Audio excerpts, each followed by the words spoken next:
آپ کی نبوت کے پہلے حصے میں اللہ رب العزت نے آپ صلی اللہ علیہ وسلم کو 3 مضبوط سہارے عطا فرمائے۔ ایک آپ کے خاندان میں سے ابو طالب، ایک آپ کی ذاتی زندگی میں سے سیدنا خدیجۃ الکبریٰ، اور ایک آپ کے صحابہ میں سے سیدنا صدیق اکبر رضی اللہ تعالیٰ عنہ۔ یہ 3 ایسی شخصیات ہیں جن کا سیرت میں بڑا کردار ہے۔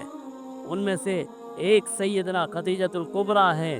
ام المومنین سیدنا عائشہ رضی اللہ تعالیٰ عنہ فرماتی ہیں کہ میں جناب نبی، سب جانتے ہیں ہم کہ سیدنا ام المومنین سیدنا عائشہ رضی اللہ تعالیٰ عنہ جناب نبی کریم صلی اللہ علیہ وسلم کی محبوب ترین زوجہ محترمہ تھی۔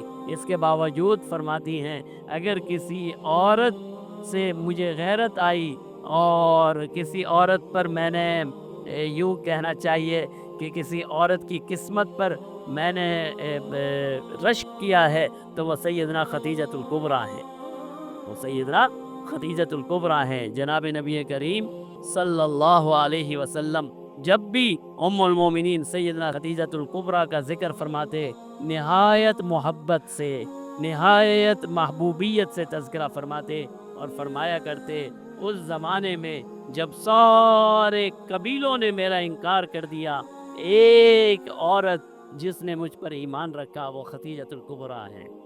آپ صلی اللہ علیہ وسلم جب تک حیات رہے سیدنا خدیجۃ الکبریٰ رضی اللہ تعالی عنہا کی نسبت سے جتنے بھی رشتے تھے یا جتنے بھی تعلقات تھے، جناب نبی کریم صلی اللہ علیہ وسلم انہیں نبھاتے رہے۔ یہ آپ کی عظمت کی دلیل ہے۔ اللہ نے جناب نبی کریم صلی اللہ علیہ وسلم کو 4 بیٹیاں اور 3 بیٹے عطا فرمائے، اور تینوں بیٹے آپ کی زندگی میں بچپن میں ہی فوت ہو گئے۔ ان 7 اولاد میں سے 6 اولاد سیدنا خدیجۃ الکبریٰ کے ذریعے سے حاصل ہوئی۔